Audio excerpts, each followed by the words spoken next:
Hilchot Yesodei Hatorah, Perek Shishi, the 6th chapter of the foundations of the Torah. Today we're going to learn about destroying Hashem's name in different ways. Erasing it in the written form, destroying it on a vessel, destroying holy things that are connected to Hashem. So let's see. Kol ha-me'abed, Shem min hashemot ha-kedoshim ha-tehorim. Anybody who destroys any name from the holy pure names, shenikra bahem HaKadosh Baruch Hu, which Hashem is called in the Torah, lokeh min ha-Torah. He gets lashes. That's the basic punishment for transgressing prohibitions. You get 39 lashes. Shaharehu omer ba'avodat kochavim, because the Torah says when it comes to idol worship, ve'ibadetem et shma min hamakomahu, you should destroy them, their names. You should destroy their names from that place. That place means Israel. When you come to Israel, you should destroy the name of idol worships everywhere. Lo ta'asun ken la'Hashem Elokechem, but don't do the same thing to Hashem, which means that now there's a prohibition to destroy the names of Hashem. The Rambam uses the word destroy because we're going to see there's different ways to do it. If you're destroying it in writing, that's called erasing. If you're destroying it in action, that's called me'abed. So he uses the general term me'abed because it includes all the types that we're going to learn about. So, what are the names of Hashem? Halacha bet v'shiv'ah shemot hem. There are 7 primary names of Hashem. First, Hashem hanichtav yud hei vav hei v'hu Hashem hameforash. The tetragrammaton it's called. Hashem's ineffable name. Yud hei vav hei. O hanichtav aleph daled nun yud. Or the one that's written Aleph Daled Nun Yud. According to most commentaries, this is considered one name. Yud Hei Vav Hei and Adonai is one and the same thing. Number 2, Ve'el, the name of God that describes His might. It's also the first name that Hashem is described with. In the Shlosh Midot, the 13 attributes of mercy, it says Hashem, Hashem, Kel Rachum V'Chanun. Kel is the first one, like we saw earlier in chapter 2, that the Rambam uses. Hashem is not one of the titles, descriptive titles of Hashem. That's Hashem's essence name. Shem HaMeforash. Kel is the first name that describes one of the things that He does. Like we saw in chapter 2, the Rambam uses the word Hakel when he wants to talk about Hashem and His actions. So Kel is first. Elokah, that's number 3. Elokim is number 4. Elokei, these all seem to be variations of the same thing. According to some commentators, they are one thing. And the Rambam is missing some names over here. But the way we have it here, this is the accepted version. Vishakai, Shaddai, it's the name that denotes Hashem's ultimate physical strength in creating the world. Utzvaot, and the name of Tzvaot, which references Hashem when He wages war. Kol hamochek, afilu ot achat mishiv'a elu. Anybody who erases even one letter of these 7 names, lokeh, he gets malchut, he gets lashes. Halacha gimel. So we talked about the names of Hashem Himself, but in Hebrew, sometimes you have a prefix or a suffix, letters that become part of the word in introducing Hashem's name or at the end of the word. So the Rambam says, Kol hanitpal Hashem milefanav. Any letter that's attached to Hashem's name before it, mutar lemochko, that's permitted to erase that letter. Kigon, lamed mi la Hashem. If the word is to Hashem or for Hashem, you can erase the lamed. Ubeit mi belokim. You can also erase the bet. When the word is in or with Hashem, the bet is a prefix, you can erase it. V'chayotze bahen, anything similar to it, einan kikdushat Hashem, they do not have the holiness, the sanctity of Hashem's name. However, v'chol hanitpal Hashem me'acharad, anything which is attached to Hashem's name after it, a suffix, kegon chaf, shel elokecha, your God, v'chem, shel elokechem, or it's in the plural form, your God, v'chayotze bahen, or anything like it, einam nimchakim. Those cannot be erased.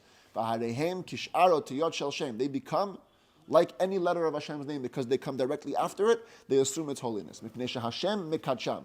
That's how the Rambam describes it. The name makes them holy. By writing the name and then putting it as the ending, it also transfers the holiness to those endings. Even though those letters have indeed become holy, and you cannot erase them, they don't have the same level as Hashem's name's holiness. If you erase those attached letters and the suffix, you don't get lashes biblically. You get what's called makat mardut, which means lashes of rebellion. It's a name for rabbinic lashes, when the Torah doesn't prescribe it. But the rabbis took authority into their hands to punish people when they saw necessary. That's called makat mardut. Halacha dalet. Katav aleph lamed me elokim. You were planning to write Hashem's name Elokim, but you only had a chance to write Aleph Lamed, then you got a phone call. Something interrupted you, you stopped. Yud Hei mi, Yud Hei Vav Hei. You wrote the first 2 letters, and again, you were interrupted by something. And that's all you have left on the parchment, or on the paper, but you had in mind to finish the name, So these two letters get a holiness. Eino nimchak. You cannot erase those names. Ve'ein sarich lomar, and needless to say, Yud Hey, if you wrote Yud Hey not with the intention to finish it off, but just as a name of itself, that also cannot be erased. Shehu Shem Mifnei Atzmo, because the name Ka is a name of Hashem on its own. It may not be one of the 7 names, but it's a name on its own. And also, Mipnei Shezah Hashem Miktzat Shem HaMeforashu, this name is a bit of Yud Hey Vav Hey. So it gets a holiness from Yud Hey Vav Hey. It becomes a name unto itself, and therefore it cannot be erased. So because those letters have a meaning, Aleph Lamed from Elokim also is a name of Hashem, Kel. Yud Hey is also a name of Hashem. So therefore, when you wrote it on its own, you can't erase it. But if you write the first 2 letters of a different name that has no meaning, just Shin Daled from the name Shaddai, Tzadik Beis from the name Tzvaot, that could be erased because there is no inherent holiness there. It has no meaning. Tzadik Beis has no meaning. Yeah, Tzadik Beis also has. Tzav means a toad, or a turtle. But the point is that it doesn't have a meaning in the context of holiness. So those are the laws of Hashem's name and erasing them. Sha'ara kinuyin, halacha hey. The other nicknames or descriptive terms, which we use to praise Hashem. Kigon chanun, like he's gracious, v'rachum, he's merciful, hagadol, he's great, hagibor, he's strong, hanorah, he's awesome, hane'eman, he's faithful, kana, he's zealous, v'chazak, or strong, v'chayotzei bahen, and anything like it. Harehin kish'ar kitvei HaKodesh, they have the law of any other holy writing, any other part of the Torah or the Tanakh, umutar lemochkan, and you could erase them. We're going to see later, you can't destroy them. No burning them or treating them with disrespect. But to erase, no problem. Now we have a very interesting halacha. Till now we're talking about the written name. Let's move to other ways that we can have Hashem's name erasing. Halacha vav. Kli shehaya shem katuv alav. If you have a vessel, a utensil, for whatever reason Hashem's name was engraved onto it or inscribed onto it. Kotzetz et mekom Hashem v'gonzo. You can't treat it lightly. You have to cut out the part that has Hashem's name and bury it. Because va'afilu haya Hashem katuv b'kli matchot. Even if you had Hashem's name written on a metal vessel, or b'kli zchuchit, or on a glass vessel, v'hiticha keli, and you would melt the utensil, you have a problem. Harei ze lokeh. That would be considered erasing Hashem's name, and you would get lashes. Therefore, the only solution is ela chotech et mekomo v'gonzo. You have to cut out the place of the utensil and bury it. Otherwise, you get into problems. V'chein, and here we have an interesting halacha that actually has modern application. V'chein im haya Hashem katuv al b'saro, if you had Hashem's name written onto your flesh. Now here, the Rambam is talking about a permissible way, so it's not an actual tattoo. But let's say someone wrote it with ink, with a pen. You wrote Hashem's name, Yud Hey Vav Hey. You're in trouble. Hareza lo yirchatz, you can't wash yourself because you might erase it. V'lo yasuch, you can't anoint yourself with creams. V'lo ya'amod b'mkom hatinofet, you can't even stand in a dirty place because you're exposing Hashem's name to filth. The only exception is nizdamna lo tvila shel mitzvah. If for whatever reason you have to go to the mikvah for a mitzvah reason, times of the Bet HaMikdash, if you were tameh, if you got impure, or today a woman going to mikvah, those are mitzvahs. So if you have to go to mikvah for a mitzvah, korech alav gemi v'tovel, then you have to wrap around it a reed. You still can't go naked with Hashem's name on your body. You have to wrap it around with a reed, v'tovel, and go to mikvah. V'im lo matzah gmi, if you didn't find the reed, misabev bivgadav, you can surround it with your clothing. But when you do that, you have to be careful. And even with a reed, v'lo yahadek, you can't tighten it too much, kadesh lo yachotz, so it shouldn't be a chatzitza, interruption between your body and the water. So you have to cover it, but in a way that the water can still get through. Right. What's the point? So what's the point? Yeah. First to cover it, because you can't go naked. And as far as the erasing, he says, it's still going to be a fine. Shalo amru lichroch alav. The only reason they said to surround yourself with the reed is ela mipnei she'asur la'amod b'fnei Hashem kishehu aram. It's because it's forbidden to stand before Hashem's name when you're naked. That's what the reed takes care of. The reed doesn't protect you from erasing Hashem's name. Why is it permitted in the case of erasing Hashem's name? So the commentaries explain, because the Chachamim said that you don't apply the prohibition in the place of a mitzvah. Hashem said to go to the mikvah. You have to go to the mikvah. So the fact that you have Hashem's name on your body is fine. Now, it's still not exactly fine, so the sages add to this what's called grama. When you're doing something indirectly, you're not actually erasing it. So then there's room to be more lenient. You're going to the water, maybe the water is going to rub it off, maybe it won't, you're not really sure. Even if it does, it happens big grama, so therefore it's okay. Today they talk about tattoos because we have many Jews that become Balei Tshuva later in life. They have a tattoo. They put Hashem's name, all kinds of psukim. So what do you do with that? First of all, can you remove it? Yes, you can. No, you can't erase it. You can't erase it, right? So what do you? Can you remove a tattoo? You probably have to cut it out. You have to cut off your skin. I'm guessing. Well, because There was a rabbi in Israel who wrote Tshuva. He said that the way it works when you take off tattoos is with laser. So he said that laser is considered grama, because what the laser does, it doesn't actually erase the ink. It just destroys the cells and doesn't allow them to reproduce. So you're not actually erasing the name. You're just taking away the possibility of it to come back. How about this? Can you erase Hashem's name on a computer screen? Yeah. If you have your computer open and you typed in Yud Hey Vav Hey, can you close the computer? Can you close the file? Does it have to stay open forever? It's not writing. It's a digital pixel. It's a digital pixel. Yeah. Many authorities. I only saw two rabbis that worry that perhaps it's a problem, but most authorities say that the way that the computer screens work is that the pixels are always refreshing, especially if you have an LED screen. So it doesn't have a status of the written word. So you can for sure, like, no problem, you can erase it. Rabbi Ovadia Yosef was asked if you can erase Hashem's name from a recording. If you made a Seret Taklata and you said Hashem's name, can you erase it? So he says it's only for written. Even though the sound waves make, on a CD, they actually make an indent. But he said since most people can't see it, it's not considered to be Hashem's name. Because it's not only erasing Hashem's name proper, it's also erasing things that Hashem has called on them. So would that be considered a problem? Anyway, that's as far as erasing Hashem's name from your body. Now, Halacha Zayin, we move on to other ways to destroy Hashem's name. Not by destroying the actual name, but by destroying holy things that are associated with Him. Hasoter afilu even achat, derech hashchata. If you destroy even one stone, and you do it in a way of destruction, you're looking to be destructive. Min hamizbeach o min ha'echal o mishar ha'azara. From the altar, from the hechal, is the actual building of the Beit HaMikdash, or from any other area in the courtyard. Look at, you get malkut, you get lashes. Because it says by idols, Kiyat mizbechotam titotzun, their altars you must destroy. V'katuv, and at the end of the verse it says, Lo tasun kein laHashem elokechem, don't do it to Hashem. So the same ruling applies to everything he said earlier in the verse. You must destroy the idol's mizbeach. You cannot destroy Hashem's mizbeach. V'chein hasoref atzei hekdesh. So too if you burn holy wood. Holy wood, according to the Rambam himself, he wrote elsewhere that it means wood that was made holy for construction, because there was also wood that they burned on the mizbeach every day. This doesn't apply to. This applies to wood that was going to become part of the building.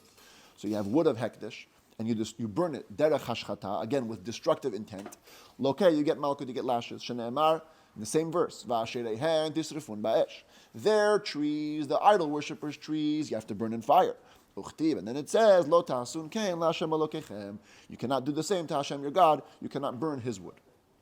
Halacha chet, kitvei HaKodesh kulan, all the holy writings, the whole Tanakh, uperushehen, ubeurehen, and commentaries and explanations of holy works. Asur l'sarfam or l'abdam bayat. You cannot burn them or destroy them by hand.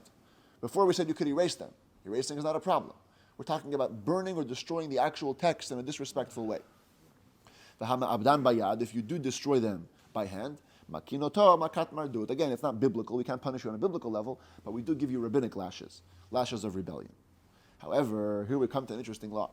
When does this apply? If it's holy writings written by a Jew in a state of holiness. Aval apikoires, but an apostate, a heretic.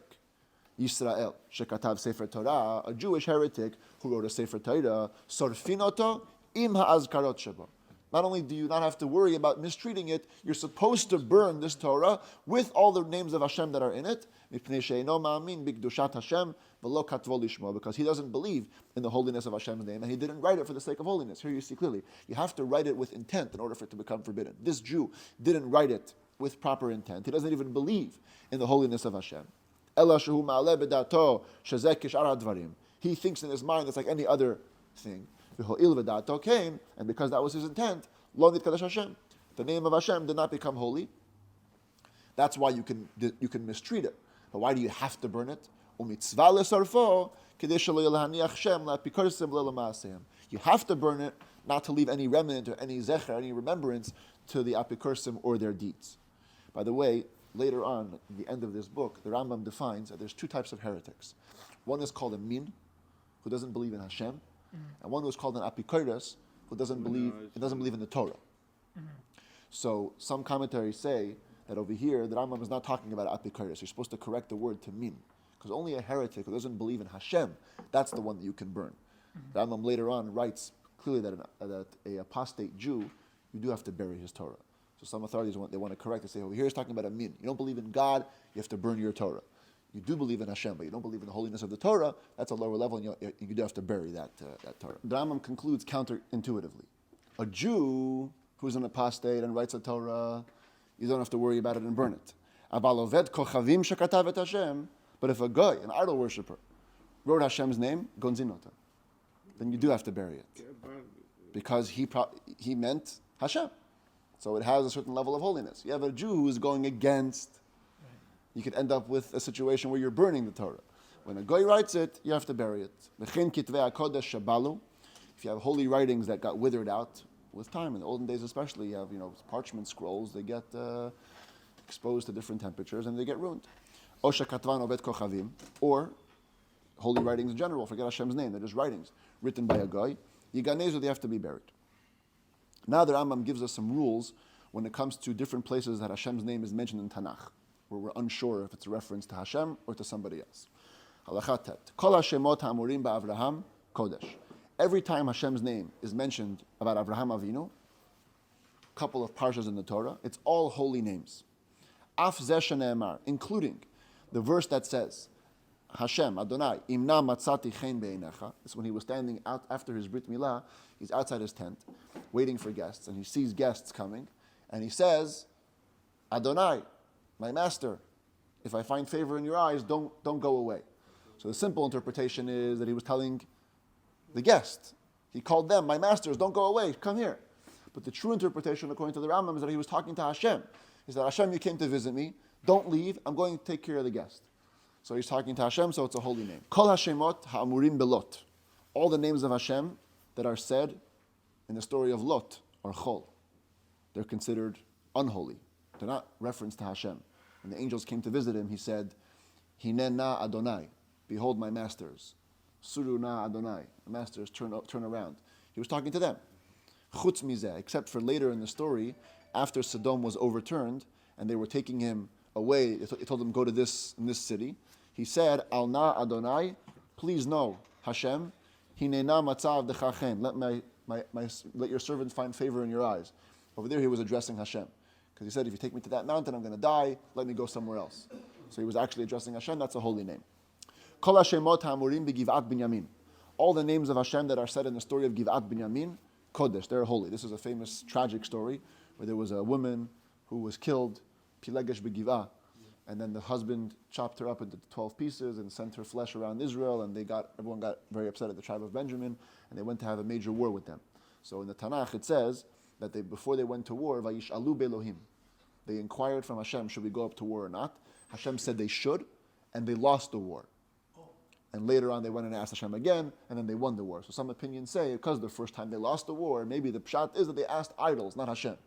So the Rambam says no. Even the first time they were asking Hashem, and there's a different reason why they lost the war. So all the names are holy. Kol Hashemot hamurim b'Micha chol. All the names about Micha are weekday. They're unholy. Micha is later on in the same book. Sorry, a bit earlier in the same book, in Shoftim, Perek Yud Zayin Yud Chet. He served idols, and he uses the term Elokim for his idol. It's an unholy name. Commentaries discuss there's also names of Yud Hei Vav Hei mentioned in those chapters. They're not sure if it applies to them as well. They may be holy. But the Elohim expression is certainly unholy. Kol Hashemot hamurim benavot kodesh. All the names that were said by Navot are holy. Who is Navot? The wicked king Achav had a certain field that he wanted to take, owned by a certain man named Navot. And he wanted to get it from him, and Navot said no way. So Achav's wife, Izabel, framed him. She sent out a whole rumor that he berachet Hashem. He cursed Hashem's name. But the terminology in the Tanakh is Berach Elohim B'Melech. He cursed Hashem and the king. So those can be construed to mean unholy names of Hashem, or unholy names referring to idol or whatever. But the Rambam says no, those names are a reference to Hashem. She framed him in a way that he actually cursed Hashem. Kol Shlomo, ha'amur b'shir hashirim, kodesh. Anytime it says the word Shlomo in the Song of Songs, it's a holy name. Shir hashirim asher l'Shlomo means Hashem. It's a song of songs given to Hashem. Doesn't have the level of Hashem's name, holiness. It's like a descriptive name of Hashem, where you treat it with respect, but you're technically allowed to erase it. Chutz mizeh, except for one verse, ha'elef lecha Shlomo. Shlomo, you have the 1,000. That's a reference to Shlomo HaMelech himself. And finally, kol malchaya, ha'amur b'Daniel chol. Anytime the word king is written by Daniel, it's unholy, it's weekday, mundane. Chutz mizeh, except for the following verse, ant malka melech malchaya. You are the king of kings. That's a reference to Hashem, ba'arehu kishara kinuyin.